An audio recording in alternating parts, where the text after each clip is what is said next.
Coming up next on This Week in Computer Hardware, 1,536 cores of mobile joy. New PC builds, Nvidia's selling it all, Intel ain't slowing down, and quite a bit more. It's all coming up next on Twitch. Netcasts you love. From people you trust. This is Twit. Bandwidth for Twitch is provided by CacheFly at CACHEFLY.com. This is Twitch, This Week in Computer Hardware, episode 223, recorded June 20th, 2013, 780M, OpenCL, and licensing Nvidia. This episode of This Week in Computer Hardware is brought to you by Ting.com. Ting is a new mobile phone service that makes sense. Save money with Ting. Pay for what you use. It does not require a contract and offers unlimited devices on one pooled plan. To save $25 on your first Ting device, visit twitch.ting.com. That's twitch.ting.com. Welcome to Twitch, This Week in Computer Hardware, Twitch's weekly show that aims to bring you the most useful, important, and empowering news in computer hardware, tablets, and yes, occasionally even cell phones, since apparently cell phones are taking over the computing universe. Mr. Ryan Shrout in beautiful Florence, Kentucky. Has the cell phone taken over your computing life yet? I mean, I have a cell phone, but no. Can I game in 4K on it? No, it hasn't taken over No, yet. you cannot.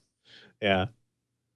4X anti-aliasing 1080p? No, hasn't taken over yet. No, and that's the way it rolls.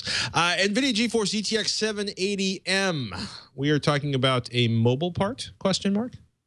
That is what the M indicates. The M is for their mobility GPUs. So the 780M is their highest end mobility GPU. And what's kind of interesting about it is it's not that dramatically different than the 780M. It's, you know, there's always this weird difference between how they market discrete integrated or discrete mobile GPUs versus discrete desktop GPUs. You know, sometimes the mobile GPUs will have much higher numbers than the desktop parts. Like the 700 series was out on the mobile front for a little while, and the architectures don't actually match up. The 780M is not a GK110 based part like it is on the desktop. The desktop 780 is based on GK110. 780M is essentially a GTX 680 GPU, 1,536 CUDA cores, 823 megahertz base clock plus boost capability, 5 gigahertz memory bus, up to 4 gigs of memory, but most implementations I've seen so far have been 2 gigs of onboard frame buffer, you are essentially getting a desktop 680, a little bit downscaled in terms of clock speed in a mobile form factor, and that seems pretty good.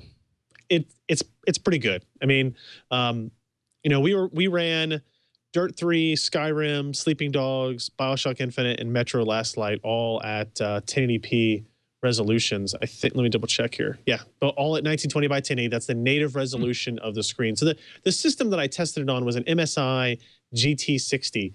And it's actually a really nice DTR, desktop replacement notebook. It's big, it's somewhat heavy. It doesn't have very long battery life, but that's kind of what you expect out of gaming notebooks. But it's a 15.6-inch screen. Like I said, 1080p. It's got a really nice keyboard on it, SteelSeries keyboard. It was actually pretty fun to game on, right? And wow. You know, my performance comparison, like we're going to do a review on the GT60 in the next week or two, but I wanted to immediately focus on the 780M GPU and how it compared to what AMD's top dog was, which is currently still the 7970M. I don't have any systems out. I don't think there are any systems out yet that have the 8970M, which is their latest part. And even then, that's only going to be 5 to 10% faster than the 7970, so not a huge difference. But the kind of takeaway was the 780M is the fastest mobile GPU you can get, right? So, Metro Last Light, great game, 1920 by 1080. At the I think very high presets, you're able to get an average of around 40 to 45 frames per second with the GTX 780M, and somewhere between 30 and 35 on the AMD platform. So, pretty impressive performance out of these mobile GPUs on both sides, really. But the Nvidia one is definitely the higher higher performance of those. I'm looking at like BioShock Infinite. You're looking at the difference of about 61 to 71 frames per second. So there is a noticeable jump up with the 780M. Is that mostly related to the number of? I mean, you've essentially doubled the number of CUDA cores on that card, right? Shaders? From what? From the 760 or the 770. Yeah. So yes, I mean, the 760 I think has about half of that. I think it is half of that actually. So, you know, it's kind of impressive when Kepler came out. It was in the desktop, like on the 680, and for desktop high-end cards, you don't really care so much about power efficiency. You don't care what the performance per watt necessarily is. If it's better, that's good. That's an improvement. You can have lower fan speeds, quieter systems, that kind of stuff. But it's not. You're connected to the utility. If you're not going to lose 50% of your battery life because you dropped in a new GPU. Right.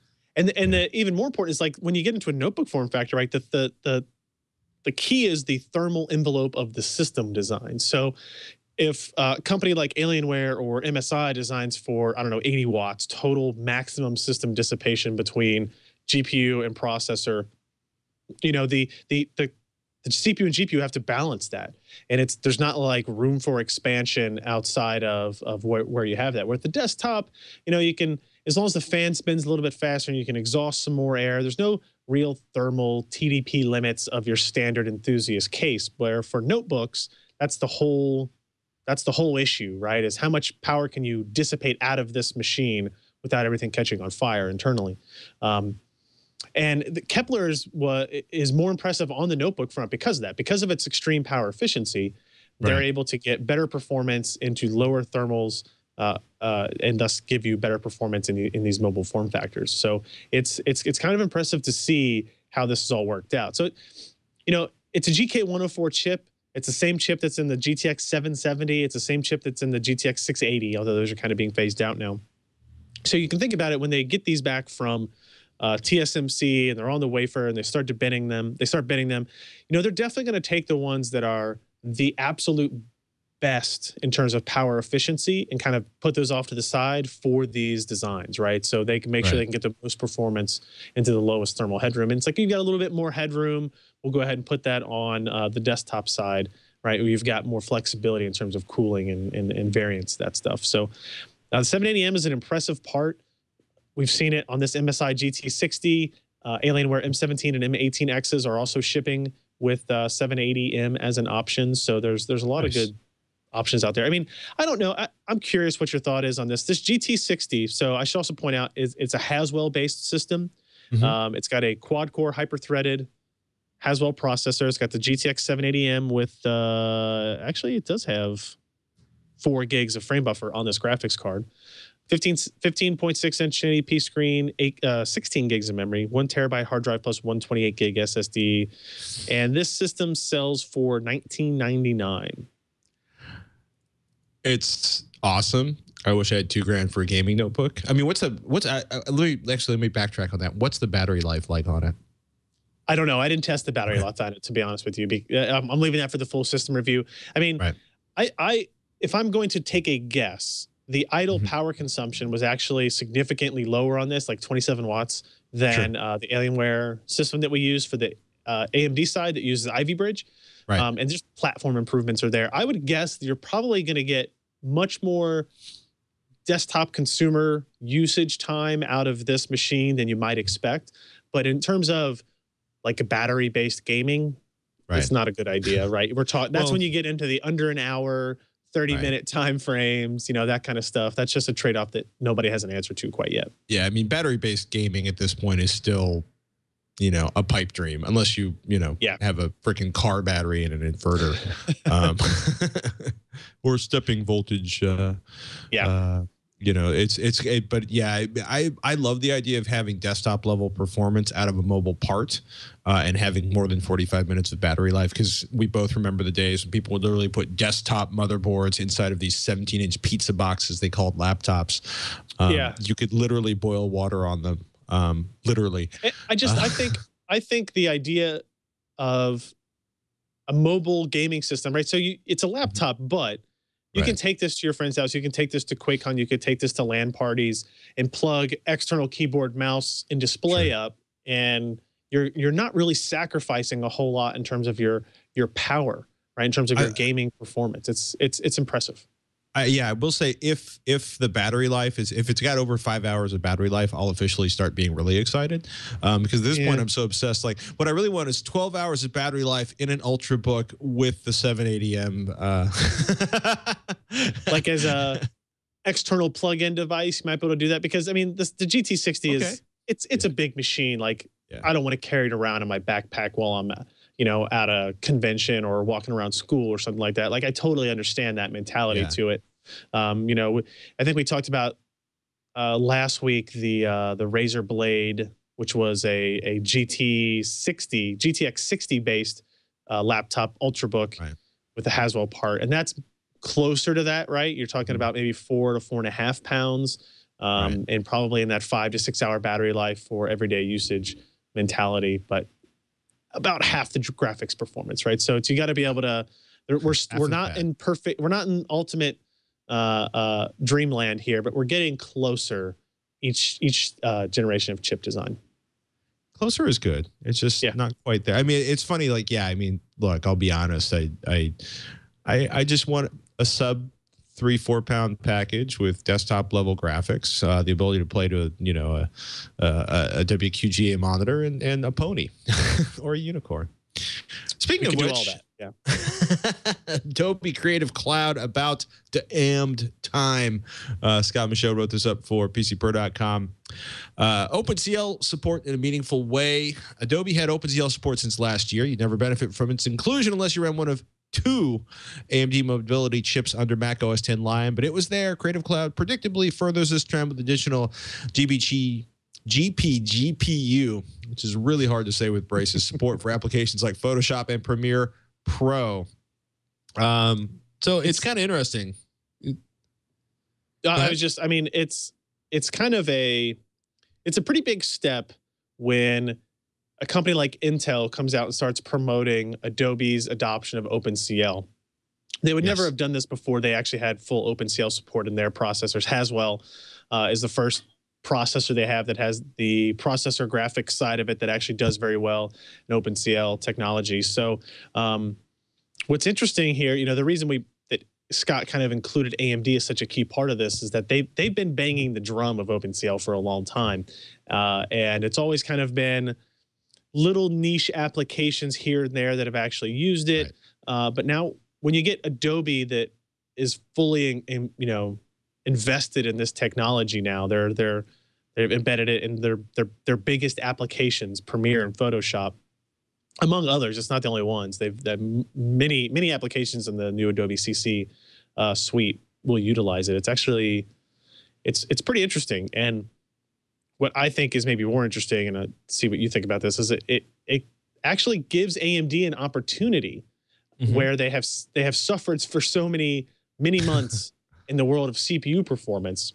And they've been trying to say for a long time, hey, but if you look at OpenCL performance, we're winning by a lot. If you look at OpenCL performance, our GPU lifts us up well above what Intel can do in the same price range. And it may actually be the case now that the AMD parts are going to perform better than the Intel parts in some of these important applications.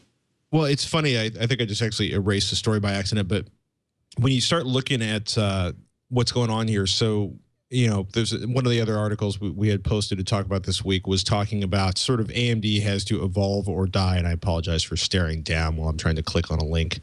But it was an article up on AnandTech where he was talking like AMD's evolving fast to survive in the server market jungle, and at this point, if you're not Intel, you're looking for a market. Okay, if you're not Intel or AMD, you're working really, really hard. Okay, if you're not Intel, AMD, or Qualcomm, you're working really, really hard to have a market for your parts, right? But the idea in this article, which was written by Johan de Gela over at AnandTech, is the idea is that, man, we need servers, we need more servers, and we need servers to consume a lot less power, which is something AMD is doing really well. And you start looking at OpenCL, and if you haven't really looked at OpenCL, it's a really odd concept, right? It's open computing language. you know, and if you look at it, it's like, you know, the Wikipedia articles, this article is about the parallel computing library. It's like, okay, what's that? It's like, okay, programs that'll work across a whole bunch of different heterogeneous platforms consisting of central processing units, graphics processing units, digital signal processors, and other processors. So you use a language called C99 to write kernels, which are functions that execute on OpenCL devices. So the idea is that it's kind of like Java, but better. Or it's kind of like the idea that you're going to write something and it will execute on all these different things that can power through zeros and ones. It can power through bits. It's a really interesting idea.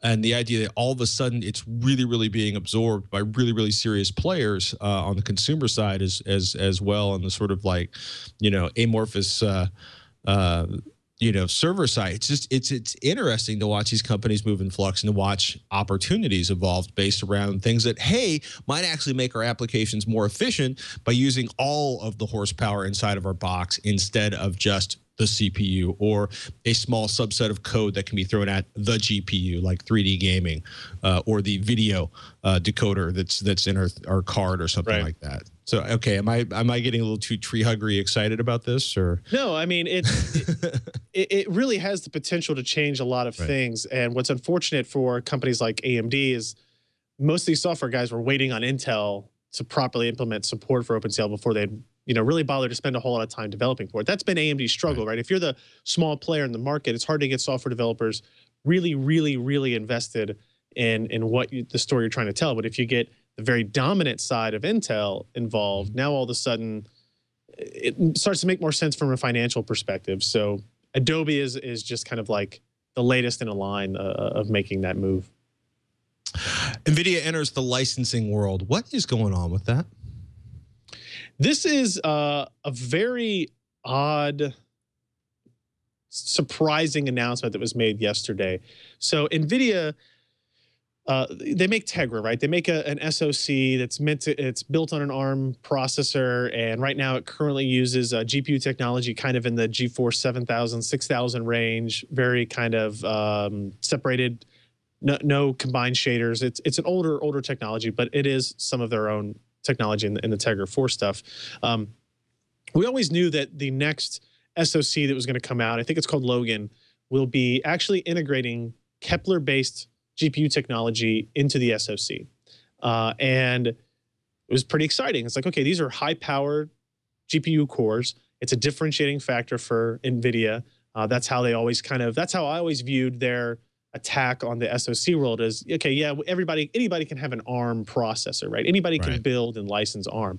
But what do they have that we don't have? Or what do we have that they don't have, rather, is our own GPU technology that we could integrate into it. And so this announcement yesterday that NVIDIA would begin offering up licensing for their Kepler IP into other people's designs kind of changes things in my view, right? So it's almost as if they're saying now, maybe they're not as confident in Kepler, or I'm sorry, as in Tegra as I thought they were, or that they thought they would be by this point. It's not as successful as they thought it would be. And now they're willing to take that IP and lend it to other people. I think they were extremely confident about Tegra. I think it has not been nearly as successful as they had anticipated. Thus, they are opening the door for this. Yeah, I'm fascinated by this because you never really see, you know, in a company like ARM where licensing the crown jewels is what pays for the crown jewels. But, you know, the idea of AMD or NVIDIA going here, you know, with their core technology is kind of mind bending. So AMD did this a while ago, right? When they first announced their kind of agreements with ARM, when they kind of declared themselves to be a company of intellectual property and not of particular products, they said, you know, we're going to willing to work with these partners and make these designs, but they haven't really had much success there.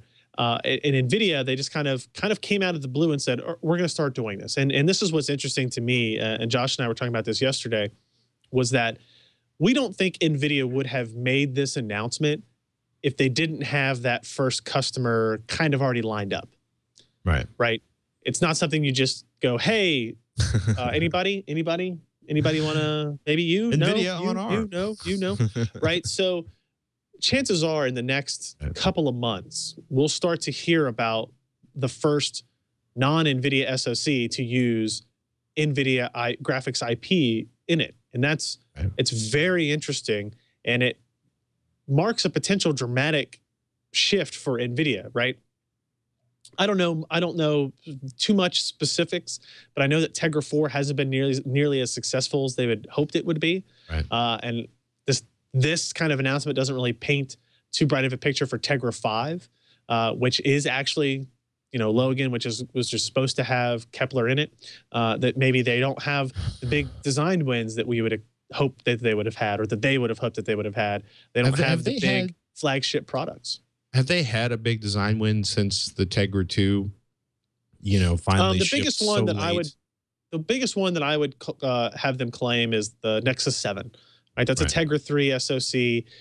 That's probably the biggest seller they've had since like the original Zune, which was the Tegra 1 part. That's a pretty big win. That's a really big win, but it only lasts for so long, right? There's rumors around about the next. And I guess the Microsoft Surface RT ran Tegra 3, but the problem with that is there's all the rumors about a new Surface RT that is using a Qualcomm chip. There's rumors about the next 7 using a Qualcomm chip. So that is the kind of stuff that makes, if you're a fan of NVIDIA's products, a little bit nervous, and maybe explains why they're suddenly like, hey, maybe now they'll work with Qualcomm instead. I think that's maybe a little bit of a stretch because Qualcomm is so confident in what their graphics technology can do. Go ahead.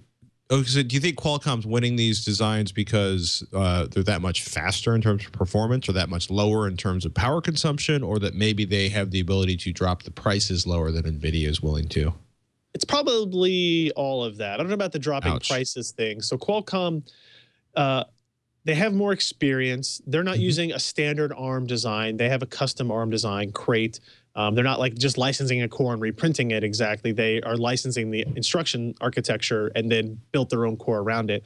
And then, Qualcomm did a very good job in the last few years of kind of gathering GPU talent around them with the sole purpose of combating what Apple was going to build, what Samsung was going to build, what Nvidia was going to build in that space. And so if you look at, I think the Qualcomm 600 performance previews that came out recently, you'll see that their GPU performance is fantastic. And my guess is that's cutting into, that directly cuts into the advantages that Nvidia thought that they had in the SoC market. So at that point, they're just kind of looking for ways to be an important player in the market, even if it's not making their own chips. Some people have kind of taken this as, they're not going to make graphics cards anymore, or GPUs. And that's not the case at all. They're very separate. Quadro and GeForce are what keep the company alive to try these other ventures. So don't worry about suddenly NVIDIA licensing out the Maxwell GPU architecture to somebody to build GPUs instead of them building GPUs. Although if they licensed it out to Intel to integrate with, a next generation, I'm sorry. That would be a coup. That would be giant news. Yeah. I don't think I've seen your face do that in a long time. Intel is not slowing down! Exclamation, exclamation, right, Scott Michaud up at PC Per. Haswell E for holiday 2014 ? So it's kind of funny. Somebody in the chat room actually posted earlier, is there going to be a refresh on Haswell? Do anything about the Haswell refresh? And I'm like, are we talking refresh rates or issues with 3.2 pull down, going to a computer display? Or are we talking about the next set of Haswell chips to be released? And it's funny, like 2014 Haswell E enthusiast Halo platform, we're not slowing down. Highest discrete graphics performance, 40 lanes of PCIe Gen 3, dedication to the overclocking community, although we talked a lot about the things you give up if you buy an overclockable Haswell processor last week. Quad channel memory up to 16 threads. Of course, we could see mid-range choices dwindle and prices stagnate, but I cast doubt that Intel wants to exit the enthusiast market despite their silence about Ivy Bridge E, wrote Scott. And VR Zone actually wrote up Ivy Bridge E's release roadmap. They are sure that Haswell E will come before mainstream Broadwell offerings.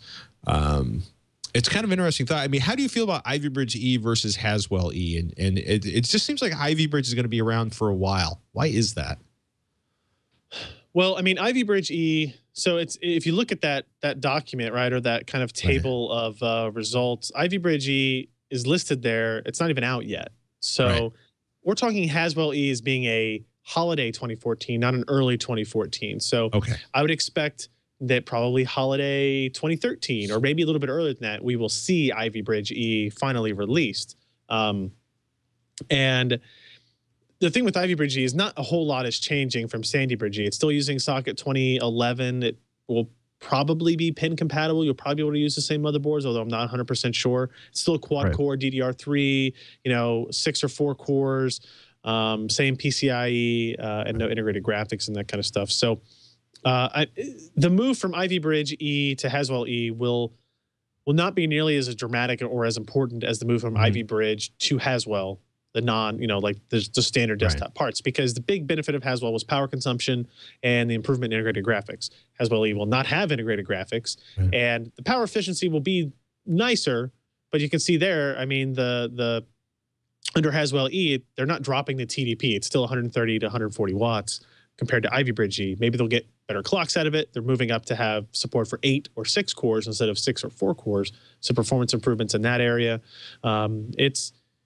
Haswell E looks really nice, but it's also the first to have DDR4 memory, so it's going to be a little bit more expensive by the time that comes out. It's going to be a lot more expensive. I'm actually excited for Ivy Bridge E because I want to see what they are able to do with clocks and that kind of stuff, and we have some need for higher performance computing than we currently have access to in a single socket design here at our office.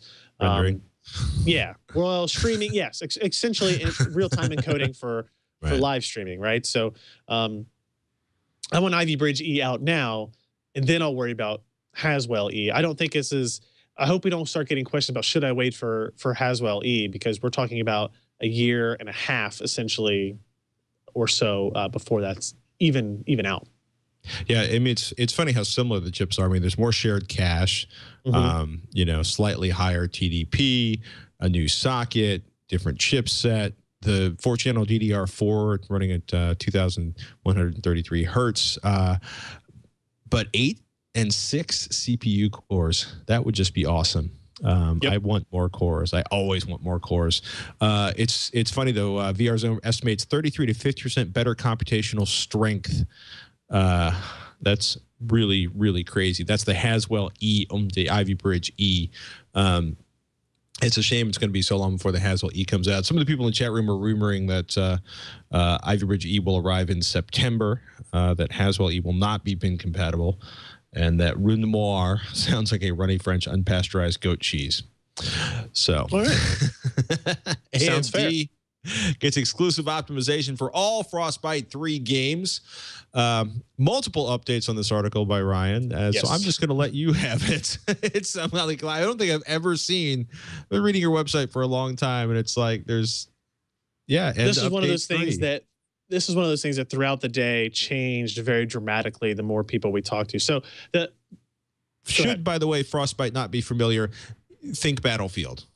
Battlefield 4, Need for Speed, Mirror's Edge. This is really curious. It's a big deal because the EA, even more than just like Battlefield, EA made an announcement at some point this year saying that the Frostbite engine that DICE makes, that was used in Battlefield games, was going to be the engine that every game that EA made was going to use, with the exception of sports titles, and those were going to use a different engine. So it would appear at this point that performance in the Frostbite engine is going to be crucial for consoles and PCs going forward. So the rumor that came out of E3 from a writer at IGN was that the quote was, starting with the release of Battlefield 4, all current and future titles using Frostbite 3 engine will ship optimized exclusively for AMD GPUs and CPUs. While NVIDIA-based systems will be supported, the company won't be able to develop and distribute updated drivers until after each game is released. Now, the key there about being NVIDIA not having access to it until after the game's release is was a very big deal. I thought it was, I mean, why, normally when you see something like this, you automatically assume there was a large payment from, say, the hardware manufacturer, chip manufacturer to the publisher. In this case, I find it difficult to believe that AMD has enough money to throw at EA to get an exclusive that's going to last maybe, 3-4 weeks. You know what I mean?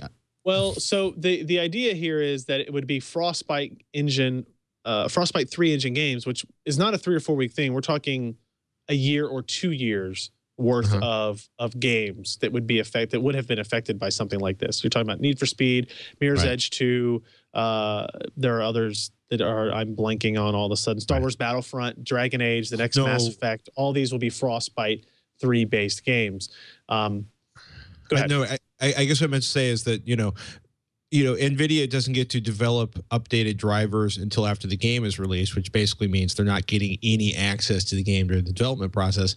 I don't see it taking a year for NVIDIA to develop enhanced drivers. Once the game hits the shelves or hits Steam, I mean, I think it's going to be a matter of weeks, if not days. I mean, this is the kind of thing that's going to piss off NVIDIA management so much that they'll basically assign all the engineers to optimize the drivers immediately. Yeah, I mean, it would be something like, well, if Battlefield 4 is the first game, it would take probably a couple of weeks for that optimized driver to come out from NVIDIA. And then when Mirror's Edge comes out, it would be another couple of weeks after that, because there would still be things that change, right? Even if they're using the same engine, there are smaller modifications that have to be made.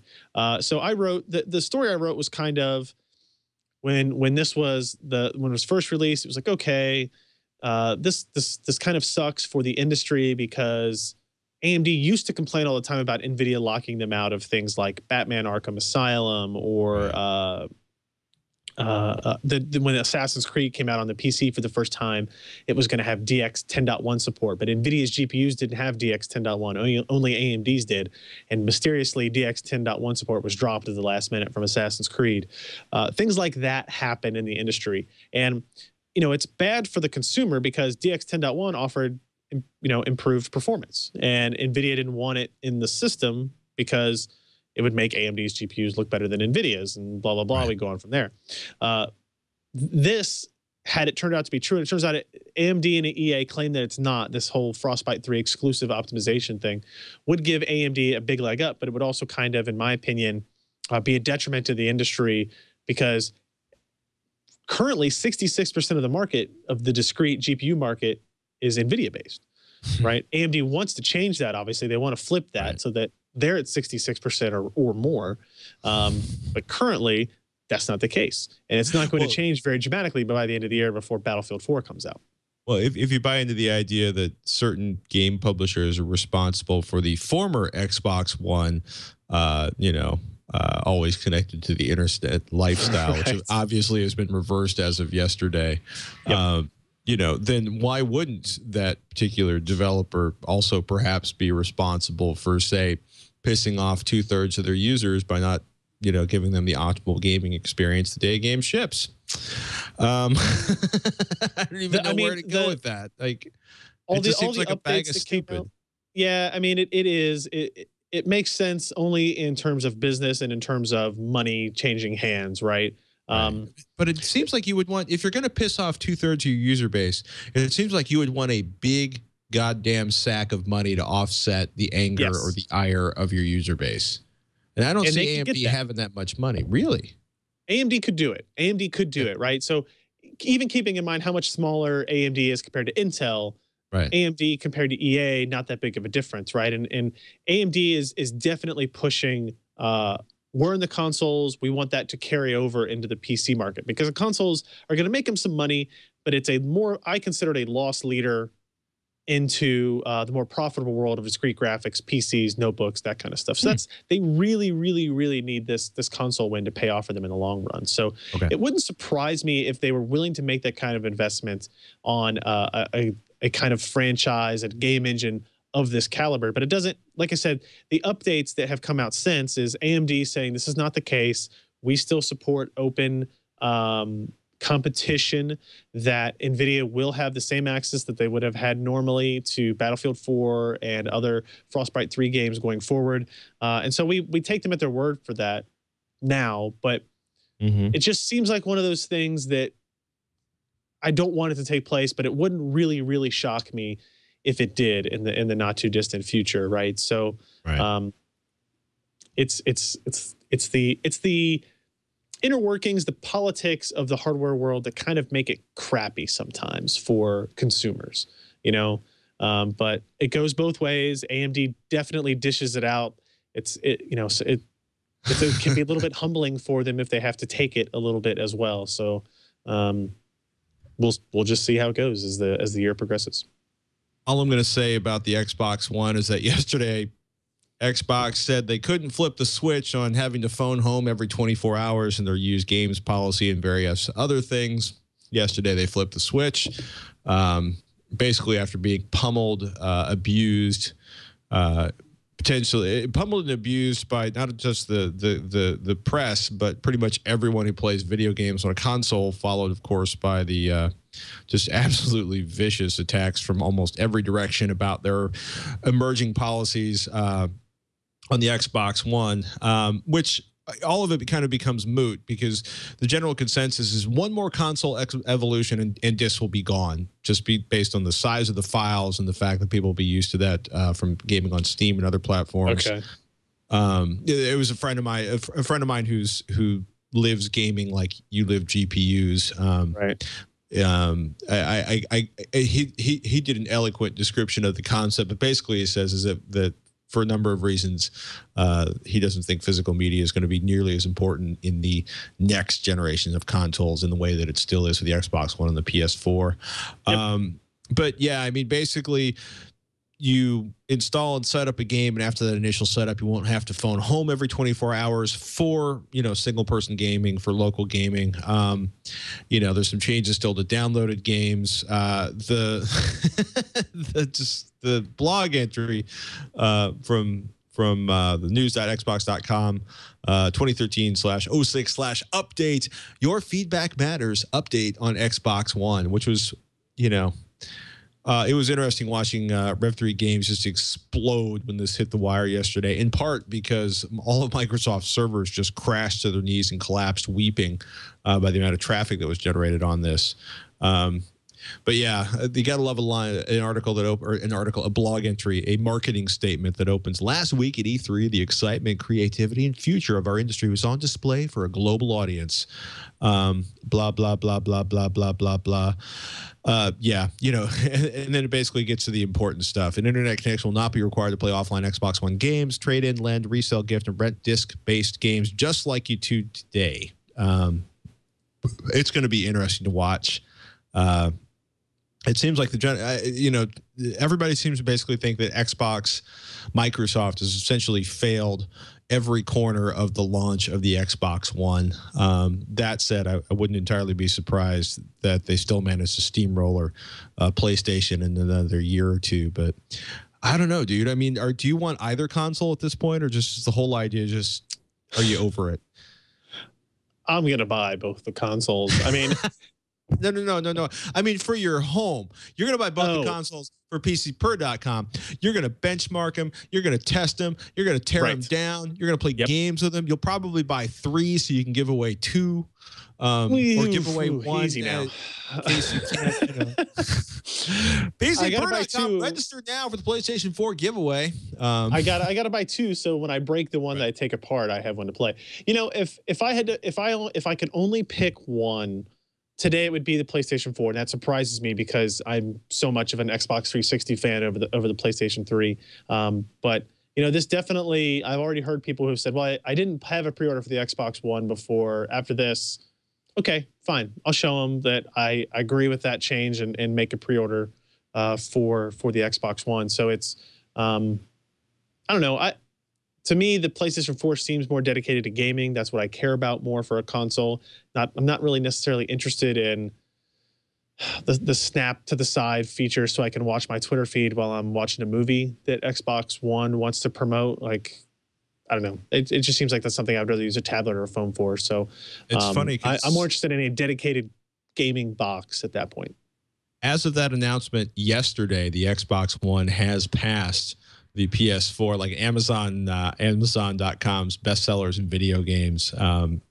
Number 1 is now the Xbox One console. Number 2, The Last of Us. Number 3, the PlayStation 4 Standard Edition. And as of yesterday, the PlayStation 4 was spanking the Xbox One in pre-sales.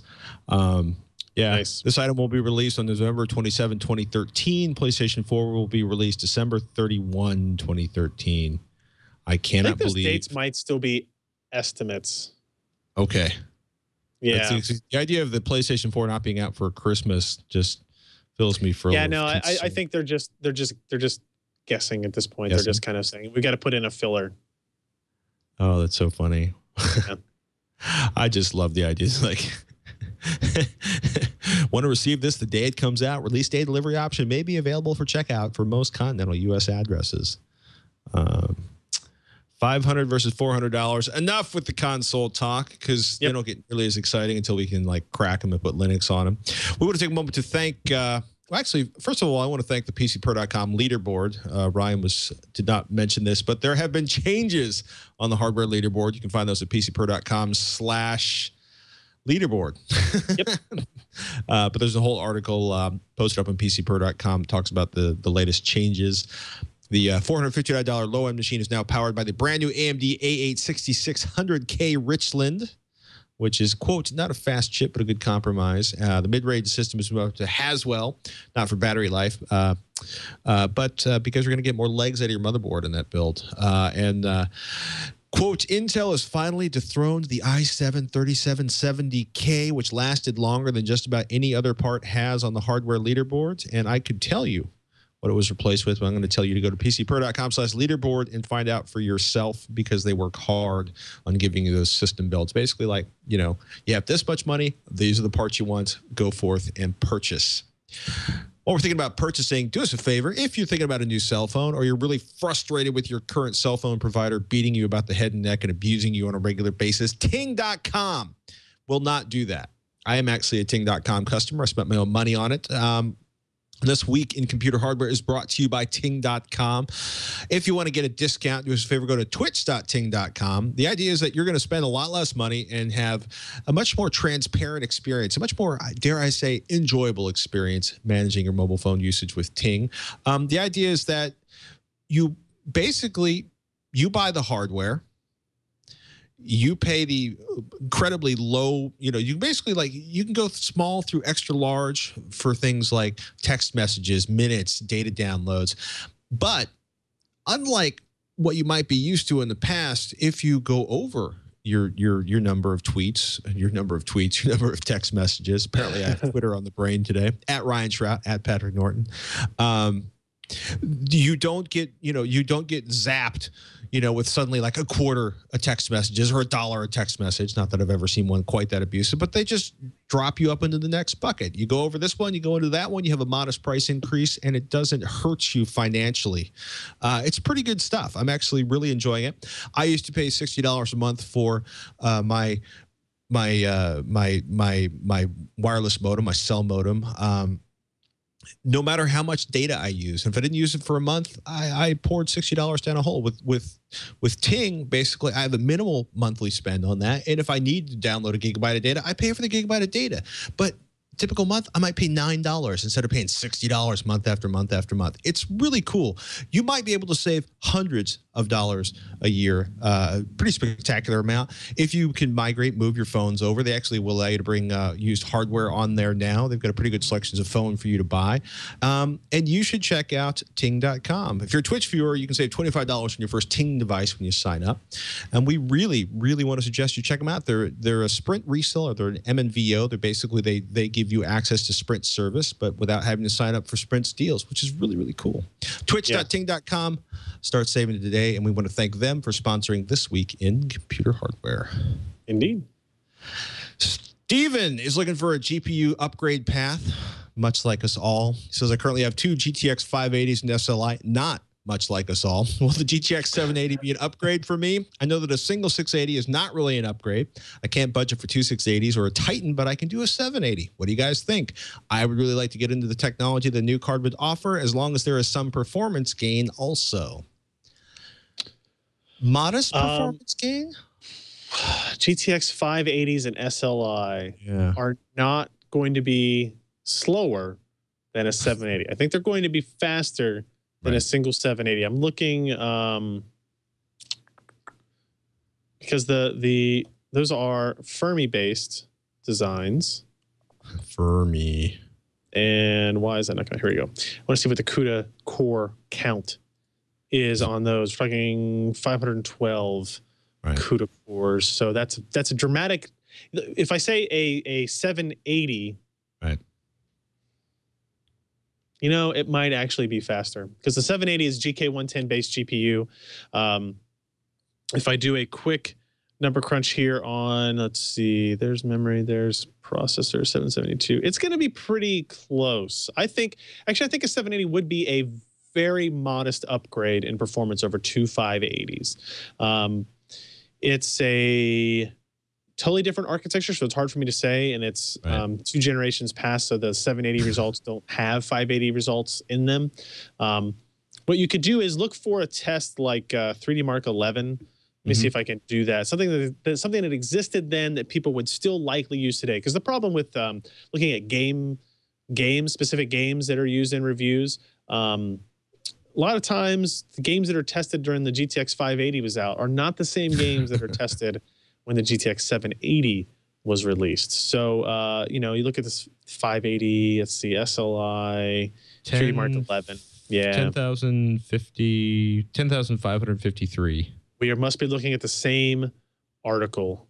Guru3D.com, baby. Yep. And then let's do the same Googling here. Also from them, it appears that a single 780 is giving you 12,100 on 3D Mark 11 P score. To put that into context, right? For a single 580, you're looking at a score of like 6,000. 6,184. And doubling that up in SLI, you're effectively not quite doubling the number. You're going to 10,553. So 12,000 is better, but it is not 50% better. I mean, how logarithmic versus direct is the 3D Mark 11 scale? You know, it's better than most people really think. Okay. It's more linear than anything else. So if your performance difference is 12,000 versus 10,000, you can expect to see 10 to 15% maybe performance difference there. You do get other benefits with a single 780 over two 580s. It'll be quieter, it'll be cooler, it'll use less power. You get features like GPU boost, you get support for better overclocking utilities and that kind of stuff. You can push that 780 a little bit higher than stock and get more advantage out of it. What I don't want him to think is that suddenly going from two 580s to a single 780 is going to, 50%, 100% better performance. It's very possible that you would upgrade this and not see a big difference. Which is really painful. Yeah, this is a $650 card. I mean, would even spend, would saving, another $250, $300 and getting a Titan give him much of a performance increase? I think a Titan you would see even, because a Titan is 20 to 30% better than a 780. So you would start to see it there. That's the problem. When you invest in a $1,000 graphics subsystem, which is essentially what 580s and SLI were, you're pretty much going to have to step up to that next $1,000 system to see that same kind of performance delta that you're used to seeing, right? So he's essentially going from a system that he bought at the time that was probably $1,000 or $1,100 to a 780, which is $640, $650, and that should tell you, even as kind of grouchy as I tend to be in certain things, the fact that you can go from a $1,100 investment to a $650 investment and see an increase in performance says that even if we're not going that direction quickly enough, we're at least going in the right direction. Yeah, or the other way of looking at that is your $1,000 investment is lasting you a really long time. Yeah, that's true. Yeah, that's a big plus. I mean, that's one of the nice things about getting all the processor in this case. You're getting a very, very long life out of it. If you wait another year, Maybe you can put, a pair of 680s, GTX 680s or GTX 780s in SLI. Ooh, Right. that would be nice.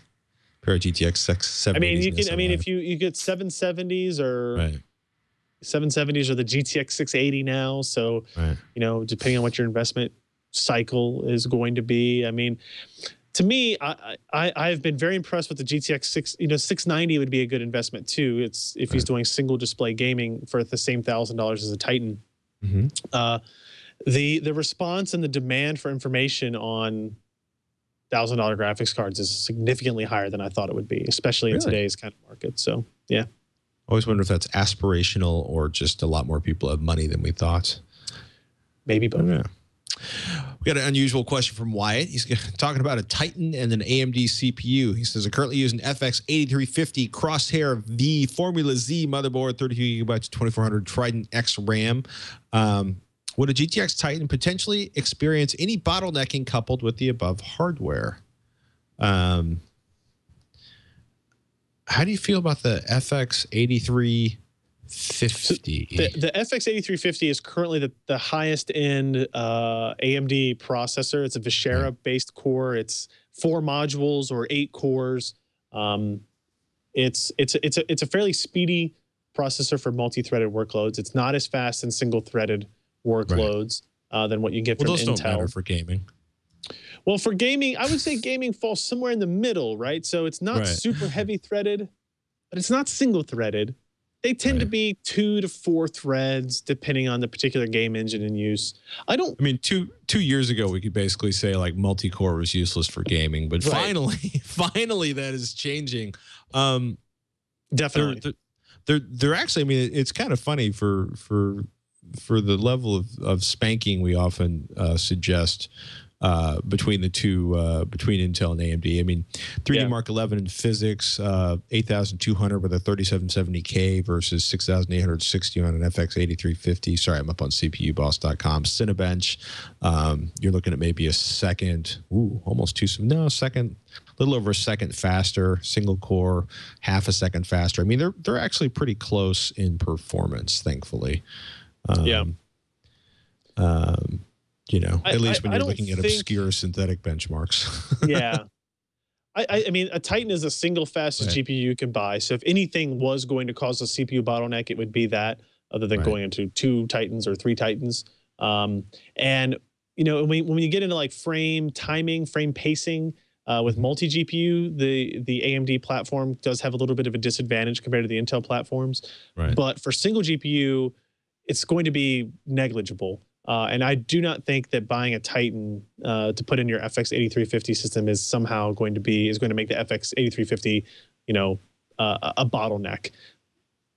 And if it does, it's very, very minor. And the benefit of buying that GPU is that you can take that GPU with you for the next system, right? So if you do an upgrade to Haswell in 6 months, or you wait for Broadwell next year or something like that, then you have that investment in the graphics card that you're able to take with you, right? GPUs at least have that capability. Processors, you have to change the whole platform and that kind of thing along with it. But I don't think it would be a bottleneck for the Titan.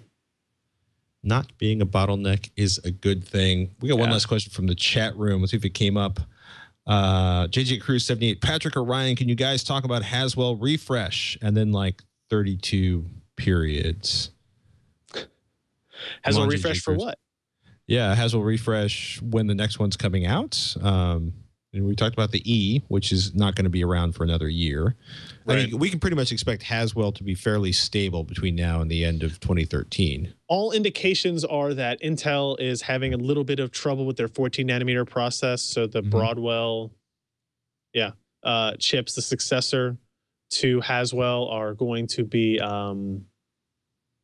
further out than we expect. So I would expect Haswell to be around for a while. And it's a good product. It does exactly what Intel wants it to do. It addresses the ultra low form factor, power consumption issues, and it increases GPU performance. It doesn't do anything magical for high-end enthusiasts. It just wants CPU power. It's better, but it's not worlds better. But I think it's going to be around for quite some time. Whether or not we'll see new SKUs from that, I doubt it. Like, the Ivy Bridge and Sandy Bridge, the release models were kind of what you got, right? And I think we may see that repeated for Haswell. Yeah, there's a JJ Crew 78 responds. News about Broadwell has been pushed back to 2015, and that next year, 2014, they will have a refresh. Yeah, it's possible.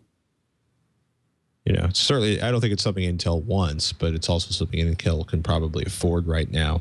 Yes. And apparently, the Shield has dropped in price from $349 to $299. It did do that as well, yeah. And the Ouya will be coming out next week. Oh my goodness! All these new things. It's gonna be curious to see whether or not there's a. I know a number of people that are hoping that there's a massive, amazing, super cool Ouya firmware / operating system update that makes it 7,000 times more awesome, plus a bunch of new Android gaming titles. But we don't know what's going to happen, because apparently the boxed edition just showed up at Rev3 Games, and since they've all left for the night, perhaps I will sneak into the Rev3 left it behind games as well.